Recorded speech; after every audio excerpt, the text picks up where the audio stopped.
আসসালামু আলাইকুম। আশা করছি তোমরা যে যেখান থেকে ভিডিওটা দেখছো সকলেই বেশ ভালো আছো। তোমরা যারা এইচএসসি পরীক্ষার্থীরা রয়েছো, তোমরা এখনো অনেকেই রয়েছো যারা তোমাদের প্রিপারেশনটা এখনো খুব ভালোভাবে কমপ্লিট করতে পারোনি। তো তোমাদের জন্য আজকের এই ভিডিওটা। আজকে আমি তোমাদেরকে দেখাবো ফিজিক্স কোন তিনটা অধ্যায়, যে তিনটা অধ্যায় পড়লে কিন্তু তোমরা A+ পেয়ে যেতে পারো। তো ব্যাপারটা কিন্তু খুব সিরিয়াস একটা বিষয় যে কোন এমন তিনটা অধ্যায় আছে যেটা পড়লে আমরা A+ পেয়ে যেতে পারি। তো তোমাদেরকে আমি একদম মার্কস কাউন্ট করেও দেখাবো। তার আগে জেনে নেই চলো যে কোন তিনটা অধ্যায় আমরা পড়লে আমরা A+ পেতে পারি। দেখো, প্রথমত আমাদের ফিজিক্স ফার্স্ট পেপারের ক্ষেত্রে আমরা পড়বো, দেখো আমাদের ফিজিক্স ফার্স্ট পেপার, ঠিক আছে।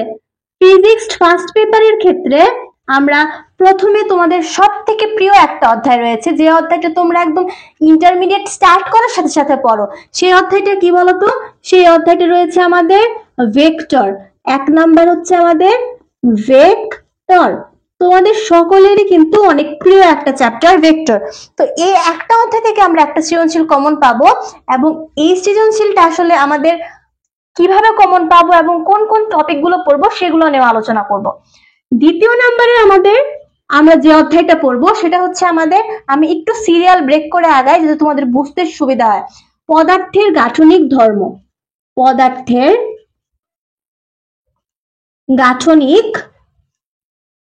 গাঠনিক ধর্ম, ঠিক আছে। এরপর 3 নাম্বার অধ্যায় হচ্ছে আমাদের আদর্শ গ্যাস এবং গ্যাসের গতিতত্ত্ব। আদর্শ গ্যাস এবং গ্যাসের গতিতত্ত্ব, ঠিক আছে। তো এই তিনটা চ্যাপ্টার থেকে দেখো আমরা 3টা সৃজনশীল কমন পাই। 3টা সৃজনশীল এখান থেকে আমরা কমন পাচ্ছি। এখন তুমি বলতে পারো যে 3টা সৃজনশীল কমন পেলে আমরা কিভাবে A+ পাবো, সেই হিসেবেও আসছি। আগে এই বিষয়টা দেখো যে এখান থেকে আমরা কি কি পড়বো। তো ভেক্টর থেকে প্রথমত আমরা পড়বো ভেক্টরের নদী নৌকা। নদী ও নৌকা, নদী এবং নৌকার যতগুলো ম্যাথ আছে সেটা আমরা দেখবো, কারণ এটা আমাদের গ এবং ঘতে চলে আসতে পারে, গতেও আসতে পারে, ঘতেও চলে আসতে পারে, এবং এটা হচ্ছে আমাদের মোস্ট ইম্পর্টেন্ট একটা টাইপ। এরপরে এখান থেকে আমরা পড়বো হচ্ছে আমাদের যে গ্রেডিয়েন্ট, ক্রস গুণন, ডট গুণনের বিষয়টা আছে, সলিনয়েডাল হবে কিনা এগুলা দেখবো। ধরো আমরা সলিনয়েডাল লিখে দিলাম, সলিনয়েডাল মানে এখানে যতগুলো টপিক আছে, যে নদী নৌকা বা সলিনয়েডালের থেকে শুরু করে সবগুলো টপিক তুমি এখান থেকে দেখে নিবে। যেমন আমাদের ক্রস গুণন, ডট গুণন, এখান থেকে কিন্তু আমাদের কোশ্চেন হুবহু চলে আসে। তো এখানে আমরা নদী নৌকা এবং সলিনয়েডাল এই দুটো টপিক পড়লে আমাদের ভেক্টর থেকে একটা সৃজনশীল কমন চলে আসে। এবং ভেক্টরের ক্ষেত্রে আমাদের বৃষ্টি এবং ছাতার যে ম্যাথগুলো রয়েছে এটাও ইম্পর্টেন্ট, বাট একটু লেস ইম্পর্টেন্ট আমাদের গ এবং ঘ এর জন্য। তো এই দুইটা যদি তোমরা পড়তে পারো তাহলে তোমাদের এনাফ। যেহেতু তোমাদের প্রস্তুতিটা খারাপ, এর জন্য তোমাদেরকে জাস্ট এই দুইটা টপিকে আমি পড়তে বলবো। এরপর দেখো পদার্থের গাঠনিক ধর্ম, মোস্ট একটা ইজি চ্যাপ্টার, তোমরা সকলেই জানো, খুবই সহজ। তোমরা জাস্ট 1-2 ঘন্টা পড়লে এই চ্যাপ্টারটা পেরে যাবে। এখান থেকে আসলে আলাদা করে বলার মতো কিছু নেই, মানে এটা একদম ইজি একটা চ্যাপ্টার, জাস্ট 4 কোশ্চেন সলভ করলে আমাদের এনাফ। এরপর দেখো আদর্শ গ্যাস এবং গ্যাসের গতিতত্ত্ব। এই অধ্যায়টা থেকে আমরা কি কি পড়তে পারি? আদর্শ গ্যাস এবং গ্যাসের গতিতত্ত্ব থেকে আমরা শিশিরাঙ্ক, আপেক্ষিক আর্দ্রতা, এই টপিক গুলো পড়বো। বিশেষ করে দেখো আমাদের সম্পৃক্ত বা সম্পৃক্ততা, অসম্পৃক্ততা যে টপিক গুলা রয়েছে, ধরো আমাদের শিশিরাঙ্ক,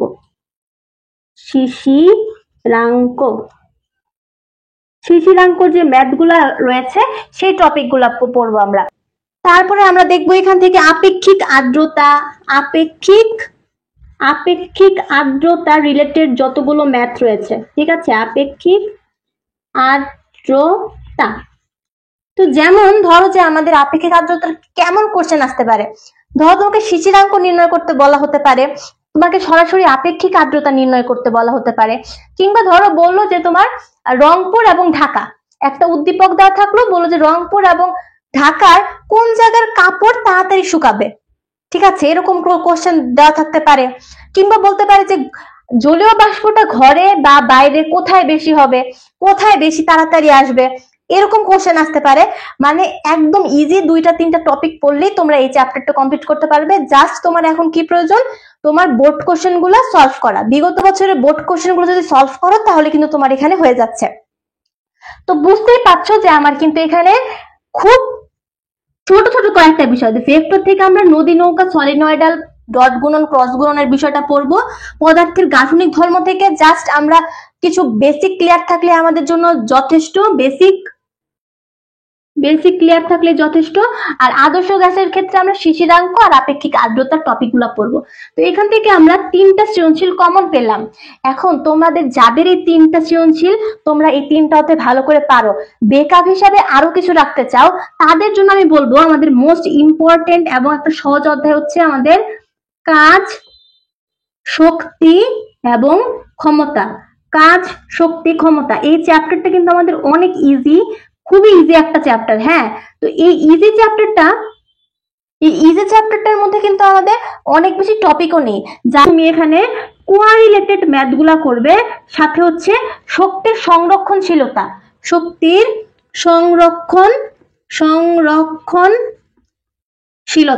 সংরক্ষণশীলতার ম্যাথ গুলা পড়বে। ঠিক আছে, আর হচ্ছে আমাদের ভরবেগ, গতিশক্তি, বিভব পার্থক্য, এই ছোট ছোট টপিক গুলো একবার দেখে রাখবে। তাহলে কিন্তু তুমি দেখো আরেকটা সৃজনশীল তোমার কমন পড়ে গেল। তুমি যদি ব্যাকআপ হিসাবে রাখো, এই 4টা যদি পড়ো, তোমার 4টা সৃজনশীল কমন হয়ে যাচ্ছে, তাহলে বিষয়টা কত ভালো হয়। অনেক সময় দেখা যায় ভেক্টর থেকে আমাদের 2টাও দিয়ে দেয়, কিছু কিছু বোর্ডে তোমরা দেখতে পারবে। তো দেখো সাধারণত এই 4টা পড়লে কিন্তু আমাদের হয়ে যাচ্ছে। আর তোমার A+ পাওয়ার জন্য কি দরকার বলো তো? তুমি ধরো এমসিকিউতে তুমি 20টা পারলা, ধরো তুমি 20টা পারলে না, তুমি পারলে 18টা। আর তোমার প্র্যাকটিক্যাল ধরো আমাদের সব কলেজে আমাদের মানে 24-25 দিয়ে থাকে, ধরো তুমি 24, তাহলে তোমার টোটাল কত হলো বলো তো? 8 আর 4 কত? 12, 4 42। তার মানে কি দেখো তোমার 42 নাম্বার আছে, তাহলে তোমাকে 80 পেতে আর কত করতে হবে বলো? 80 যদি তুমি পেতে চাও তাহলে তোমাকে লাগবে আর মাত্র 38 মার্কস দরকার তোমার। এই 38 মার্কস পাওয়া কিন্তু খুব একটা কঠিন বিষয় না। তুমি এখান থেকে 30 নাম্বার পেয়ে যাচ্ছ অলরেডি। ঠিক আছে, তুমি এখান থেকে 30 নাম্বার পেয়ে যাচ্ছ। তুমি আরেকটা সৃজনশীল যদি তুমি আরেকটা চ্যাপ্টার যদি খুব সহজে শিখে ফেলতে পারো, তাহলে তুমি কিন্তু 40 নাম্বার পেয়ে যাচ্ছ। আর তুমি দেখো আরেকটা সৃজনশীলের তোমার বাকি থাকলো, সেই সৃজনশীল তুমি ক খ পারো, তাহলে তোমার এখান থেকে 42-43 চলে আসতেছে। তার মানে তোমার একটি পাওয়া কিন্তু এখান থেকে কোনো বিষয়ই না। এবার তোমাকে একটা চ্যাপ্টারের কথা বলবো, যে চ্যাপ্টারটা তুমি যদি একটু কষ্ট করে শিখতে পারো তাহলে কিন্তু তুমি 2টা সৃজনশীল কমন পাবে, এবং সেটা আসবে, সেটা হচ্ছে আমাদের নিউটনিয়ান বলবিদ্যা।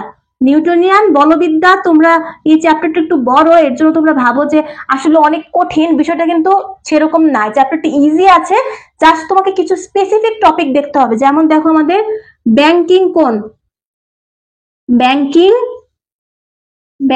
কোণ, তুমি যদি জাস্ট এই ব্যাংকিং কোনটাও দেখে যাও তাহলেও তোমার একটা কমন পড়ার চান্স আছে। তাহলে তুমি কেন এই অধ্যায়টা বাদ দিবে বলো? তুমি এই একটা অধ্যায় যদি তুমি একটা টপিক জাস্ট দেখে যাও, 2টা সূত্র মাত্র, সেই 2টা সূত্র দেখে গেলে তোমার একটা কমন পাচ্ছ, তাহলে তুমি কেন দেখে যাবে না বলো? এছাড়া আমাদের জড়তার ভ্রামক রিলেটেড যে ম্যাথ গুলো আছে সেগুলো যদি দেখে যাও তাহলে কিন্তু তোমাদের 2টা সৃজনশীল কমন পাওয়ার সম্ভাবনা আছে।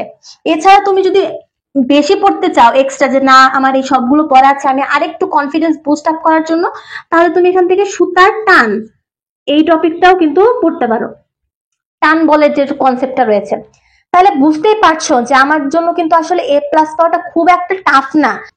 তো এর জন্য তোমাকে এই 3টা চ্যাপ্টার পড়লে তুমি মোটামুটি কিন্তু কি বলবো একটা A+ এর কাছাকাছি চলে যাচ্ছ।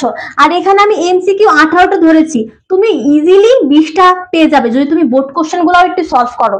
টাইপ গুলো যদি পড়ো তাও তুমি 20টা কোশ্চেন পেয়ে যাবে, তোমাদের হাতে এখনো সময় আছে, চাইলে কিন্তু বিষয়টা খুব একটা কঠিন না। আর বলবিদ্যাটা যদি একটু কষ্ট করে এই কয়েকটা টপিক দেখতে পারো, 2টা সৃজনশীল কমন পাচ্ছ, তাহলে একটু চেষ্টা করলে কিন্তু আমাদের হয়ে যাচ্ছে, ভয়ের কিছু নেই।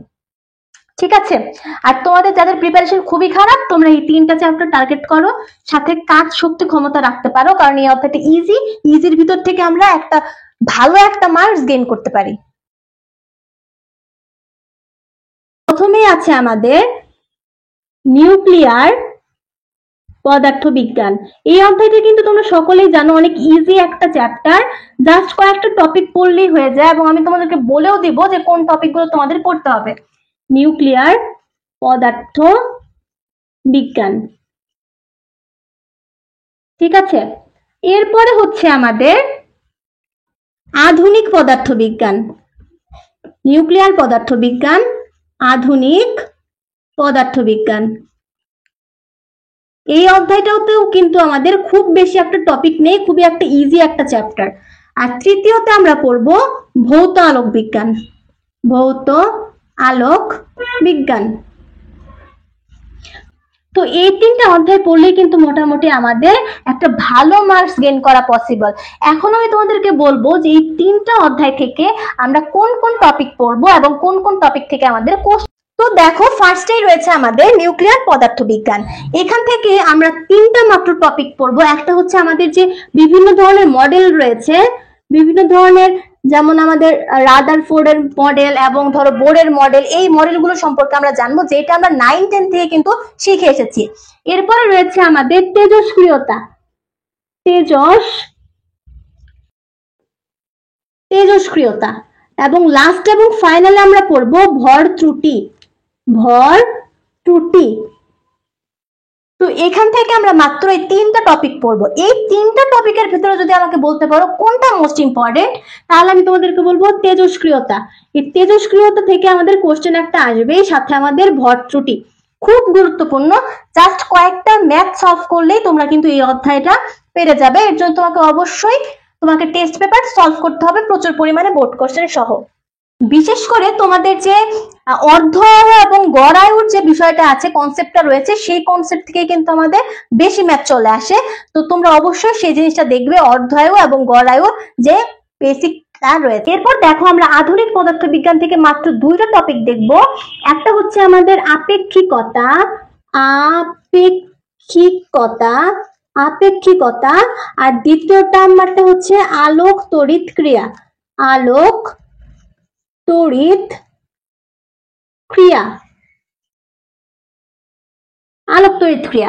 তো বুঝতেই পারছো, এখান থেকে মাত্র আমরা এই দুটো টপিক যদি পড়ি, তাহলে কিন্তু আমরা এই আধুনিক আলোক বিজ্ঞান থেকে একটা সৃজনশীল কমন ফেলতে পারবো।